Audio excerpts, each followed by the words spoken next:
Hello, welcome back to the Physics Unlimited channel. Today I am going to discuss about differentiation, or we call it as derivative differentiation. खूब सारे बच्चों की समस्या होती है कि सर डिफरेंशिएशन की यूज़ कहाँ करना है और इंटीग्रेशन का यूज़ कहाँ करना है। तो आज का मेरा जो फोकस है वो कम्प्लीटली डिफरेंशिएशन पे होगा। अगला एक लेक्चर मैं आपको इंटीग्रेशन पे दे दूंगा। इंटीग्रेशन कहाँ यूज़ करना है उसके बारे में भी मैं आपको आगे बात करूँगा। डिफरेंशिएशन क्या होता है पहले ही आपको मैं समझाऊँगा। डिफरेंशिएशन क्या होता है। y is equal to F of X is a function of x। अब आप बोलोगे कि फंक्शन क्या है। Function is a mathematical relation between x and y। x and y both are variables, मतलब इनकी वैल्यू चेंज हो सकती है। तो x को हम लोग इंडिपेंडेंट वेरिएबल कहते हैं। इंडिपेंडेंट मतलब वो किसी और पे डिपेंडेंट नहीं है, ये इंडिपेंडेंट वेरिएबल है। और y जो है वो x पे डिपेंडेंट होता है, इसे हम लोग डिपेंडेंट वेरिएबल कहते हैं। डिपेंडेंट वेरिएबल कहते हैं मतलब फॉर एग्जाम्पल मैं आपको एक एग्जाम्पल दिखाता हूँ। X square minus 2x plus 3 ये फंक्शन है समझो। तो x की वैल्यू चेंज हो गई तो ऑटोमेटिकली उसका असर y पे पड़ता है। x की वैल्यू बदल ली कि y की वैल्यू बदलना रहे। For example if I put different values of x, then for example for x is equal to 0 I get 3। if I put x is equal to 1, so it will be 1 plus 3, 4 minus 2, it will be 2, and so on. And these are the points x comma y represents an ordered pair of points. For example 0 comma 3 or 1 comma 2, there can be n number of points on this graph, और इसे हम ये curve का graph कहते हैं। मतलब एक axis पे, हॉरिजॉन्टल एक्सिस पे हम लोग x लेते हैं और वर्टिकल एक्सिस पे हम y लेते हैं, और ये कर्व इस तरीके से इसका ग्राफ हो सकता है। तो ये y is equal to F of X इस फंक्शन का ग्राफ हो सकता है। अलग अलग फंक्शंस के अलग अलग ग्राफ हो सकते हैं। तो ये हो गया बेसिक कंसेप्ट, मैंने आपको बता दी है फंक्शन की। अब मैं आपको डेरिवेटिव क्या होता है इसके बारे में बताऊंगा, और फिर उसको यूज़ कहाँ करना है मैं आपको आगे के पोर्शन में बताने वाला हूँ। अब मैं आपको ज्योमेट्रिकल मीनिंग ऑफ डेरिवेटिव बताऊंगा। बहुत सारे बच्चों को ये डाउट होता है। समझो एक पॉइंट है x और करस्पॉन्डिंग पॉइंट है y। तो ये पहला पॉइंट हो गया x कॉमा y। अब मैं x में थोड़ी इंक्रीमेंट करूंगा। इंक्रीमेंट मतलब बढ़ाऊंगा मैं इसको। तो ये हो गया x प्लस डेल्टा x, और यहाँ y की करस्पॉन्डिंग वैल्यू आ जाएगी y plus delta y। y plus delta, तो इसे मैं a पॉइंट कहूँगा, इसे मैं b पॉइंट कहूँगा, और ये एक कॉर्ड होगी। दो पॉइंट्स पे से जाने वाली जो लाइन है, a line passing through two points on any curve is called chord. तो slope of this chord, slope of chord A B, slope of chord A B, मराठीत आपण त्याला जीवा म्हणतो। कर्ववरच्या कोणत्याही दोन पॉईंटमधून जाणारी जी लाईन असते तिला आपण जीवा म्हणतो। Slope of chord A B M is equal to, slope का फॉर्मूला है y2 minus y1 upon x2 minus x1। y2 minus y1 upon x2 minus x1, ये हो गया स्लोप। तो यहाँ पे y2 की वैल्यू है y plus delta y minus y divided by x की वैल्यू x प्लस x2 की value x plus delta x minus x। तो इस कर्व का स्लोप होगा m इज इक्वल टू, ये लाइन का स्लोप होगा, not the slope of curve, ये लाइन का स्लोप होगा m is equal to delta y by delta x। Delta y by delta x will be the slope of the curve. तो ये हो गया slope of chord A B, slope of chord A B. अब derivative का सच में मतलब क्या है वो आप समझ में लो। अगर delta x tends to zero, as delta x tends to zero, approaches zero, मतलब ये डेल्टा x में कम करते चलो। यहाँ x और x प्लस डेल्टा x इसमें बहुत सारा गैप है, लेकिन अगर ये गैप मैं मिटाते चलूँ और delta x comes closer to zero, delta x tends to zero, इसको हम लोग मैथमेटिक्स में पढ़ते हैं delta x tends to zero, मतलब डेल्टा एक्स को हम कम कम करते जा रहे हैं और जीरो के नज़दीक लाने की कोशिश कर रहे हैं, और तब ये बी पॉइंट भी ए पॉइंट के नज़दीक आएगा। अगर मैं डेल्टा एक्स बढ़ाते चलूँ तो ये ऊपर चला जाएगा, लेकिन मैं घटाते चलूँ तो ये नीचे चला आएगा। The point B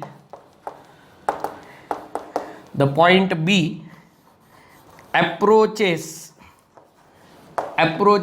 point A, और लिमिटिंग कंडीशन होगी ये दोनों एक दूसरे के ऊपर ओवरलैप होंगे, कोइंसिडेंट होंगे, और ये जो कॉर्ड है ये कॉर्ड बनेगी टेंजेंट, और कॉर्ड बनेगी टेंजेंट, और तब आपको स्लोप ऑफ टेंजेंट मिलेगा।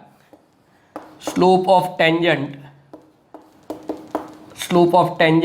Is equal to limit delta x tends to zero, limiting value मतलब कम से कम value, limit delta x tends to zero, it will be delta y by delta x is equal to d Y by D x. इसे हम derivative notation से use करते हैं, और किसी भी पॉइंट का डेरिवेटिव मतलब उस पॉइंट का टेंजेंट का स्लोप होता है, या स्लोप ऑफ कर्व भी कहा जाता है। Slope of tangent at any point is the derivative eight given point, ये उसका ज्योमेट्रिकल मीनिंग है, ज्योमेट्रिकल मीनिंग ऑफ डेरिवेटिव। यहाँ मैंने आपको बताया है, जो फिजिक्स के बच्चे हैं जो केवल नीट के लिए प्रिपेयर कर रहे हैं, उनके लिए इसमें से कोई ज़्यादा इंपॉर्टेंट चीज़ नहीं है। केवल यही समझ लो कि किसी भी पॉइंट का टेंजेंट का स्लोप मतलब वहाँ की डेरिवेटिव होती है। ये बात आप ध्यान से सुनना है।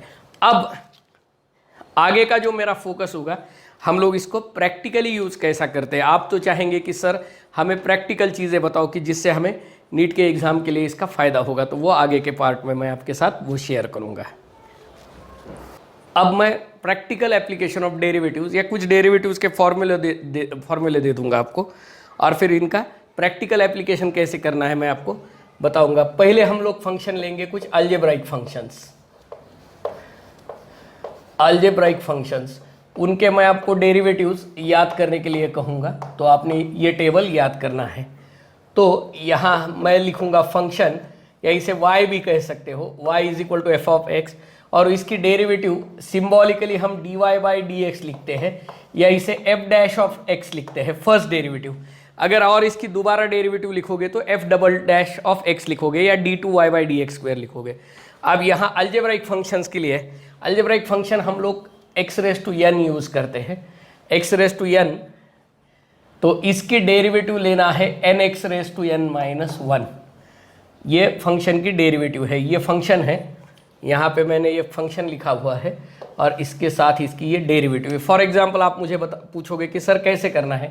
For example X raise to 5 है, तो यहाँ n की वैल्यू 5 है, तो डेरिवेटिव आ जाएगी 5 X raise to 5 minus 1 will be 4, या एक्स रेस टू 6 है तो इसकी डेरिवेटिव 6 एक्स रेस टू 5 होगी।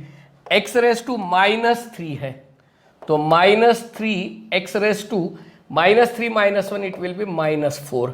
इस तरीके से आप अलजेब्रिक फंक्शन की डेरिवेटिव ले सकते हो एक्स रेस टू एन की। अब कैसे करना है आगे मैं एग्जांपल में आपको बताऊंगा। तो ये फॉर्मूला 1 नंबर का फॉर्मूला है अलजेब्रिक फंक्शन के लिए। अलजेब्रिक फंक्शन में दूसरा फंक्शन आता है रूट एक्स। रूट एक्स मतलब 1 एक्स रेस टू 1/2, यही फॉर्मूला आप यूज कर सकते हो, और उसकी डेरिवेटिव 1/2 रूट एक्स आएगी।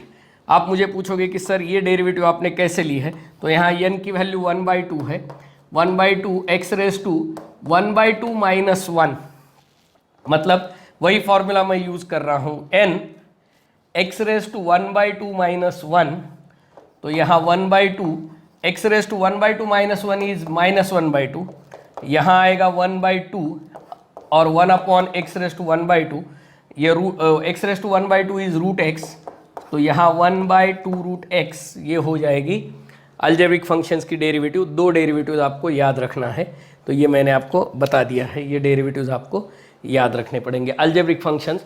तो अभी मैं यहाँ टेबल बनाते चलूँगा, तो फंक्शन और इसकी derivative f dash of x, ये टेबल आपने याद रखना है। एक्स रेस टू एन आ गया, उसका डेरिवेटिव ले लो n x raise to N minus 1। अगर रूट एक्स कभी आपको ज़रूरत पड़ी, इसका डेरिवेटिव ले लो 1/2 रूट एक्स, ये हो गया अलजेब्रिक फंक्शन। अगर कोई कांस्टेंट टर्म है, for example y is equal to C term है, कोई कांस्टेंट टर्म है, यहाँ वेरिएबल नहीं है, तो कांस्टेंट टर्म की डेरिवेटिव हमेशा जीरो लेनी है। सिंगल कांस्टेंट टर्म है, for example y is equal to X square plus 3, ऐसा फंक्शन है और मुझे इसकी डेरिवेटिव लेना है, तो dy बाई डी एक्स लेते वक्त ये अलग अलग टर्म्स समझ में लो आप, हर एक की डेरिवेटिव अलग ले लो। फॉर एग्जांपल एक्स स्क्वायर की डेरिवेटिव आ जाएगी 2x, ये फॉर्मूला यूज करने के बाद n आगे आएगा 2, एक्स स्क्वायर है तो n मतलब 2, एक्स रेस टू 2 माइनस 1 मतलब 2, एक्स रेस टू 1 यानी 2x होगा, और ये अलग सेपरेट कांस्टेंट है, ये कोएफिशिएंट नहीं है, इसकी डेरिवेटिव जीरो होगी, मतलब जो लास्ट में कांस्टेंट टर्म आएगी उसकी डेरिवेटिव आपने जीरो लेना है। और भी मैं इसके कुछ डेमोन्स्ट्रेशंस आपको बताऊंगा तो आपको समझ। Now we are making a table for different functions. So algebraic functions में अगर कोई कांस्टेंट टर्म है सेपरेट, उसकी डेरिवेटिव जीरो लेना है। X raise to N term है, इसकी derivative N x raise to N minus 1 लेना है, N x raise to N minus 1, ये इसकी डेरिवेटिव आ जाएगी। उसके बाद रूट एक्स फंक्शन है तो इसकी डेरिवेटिव 1/2 रूट एक्स होगी। ये 3 अलजेब्रिक फंक्शन आपको काम में आ जाएंगे। इसके अलावा ट्रिगोनोमेट्रिक फंक्शंस, ये हो गए अलजेब्रिक फंक्शंस, तो यहाँ लिखता हूँ मैं अलजेब्रिक फंक्शंस, और इसके आगे मैं यहाँ लिखूँगा ट्रिगोनोमेट्रिक फंक्शंस। तो ट्रिगोनोमेट्रिक फंक्शंस में साइन एक्स है तो इसकी डेरिवेटिव लेनी है हमने कॉस एक्स, कॉस एक्स है इसकी डेरिवेटिव लेनी है minus sine x, tan x है इसकी डेरिवेटिव लेनी है आपने सेक स्क्वायर एक्स। ये टेबल याद रखो, मैं टेबल बना के दे रहा हूँ आपको। उसके बाद सेक एक्स फंक्शन है तो इसकी डेरिवेटिव है sec X into tan X, sec X into tan X. Then cosec X है फंक्शन तो इसकी derivative minus cosec X into cot X, minus cosec X into cot X, ये दोनों प्रोडक्ट है। और कॉट एक्स है तो इसकी derivative minus cosec square x है। ये ट्रिगोनोमेट्रिक 6 फंक्शन, ये 3 अलजेब्राइक फंक्शन, ये आप अपने याद रखना है। ओके, खडू दे, खडू पांढरा, अरे खडू तिथं आहेत ना पांढऱ्याचा बॉक्स,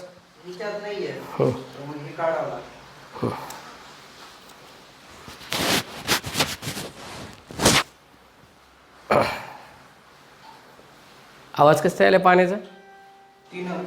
अगं थोडा वेळ थांब ना आता. हां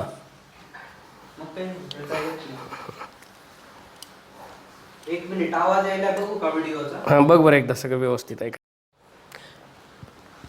these are algebraic functions, these are trigonometric functions.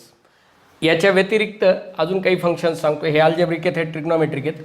Exponential function e raise to x असेल तर याची derivative e raise to x घ्यायची, आणि ए रेस टू एक्स असेल तर याची derivative a raise to x log a घ्यायची आहे.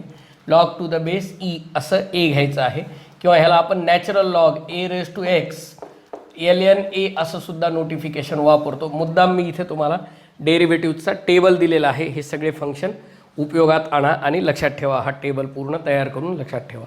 आता पुढचा प्रश्न आहे की डेरिव्हेटिव्हचा उपयोग कुठे होतो. बऱ्याच जणांच्या मनामध्ये ही शंका आहे की सर डेरिव्हेटिव्ह कधी वापरायचं. फॉर एक्झाम्पल आपण कायनेमॅटिक्समध्ये वापरतो. Displacement is a function of time. Displacement is a function of time. Okay, तर डिस्प्लेसमेंटमध्ये होणारा बदल हा dx with respect to time dt gives you velocity dx by dt. ही झाली फर्स्ट ऑर्डर डिस्प्लेसमेंटची पहिली डेरिव्हेटिव्ह. याला फर्स्ट ऑर्डर डेरिव्हेटिव्ह म्हणायचं. This is first order derivative. आणि व्हेलॉसिटीमध्ये होणारा बदल dv बाय dt म्हणजे rate of change of velocity with respect to time gives you acceleration. Acceleration is equal to dv by dt. First order derivative पुन्हा एकदा इथे derivative घ्यावी लागते. याला म्हणलं जातं सेकंड ऑर्डर डेरिव्हेटिव्ह.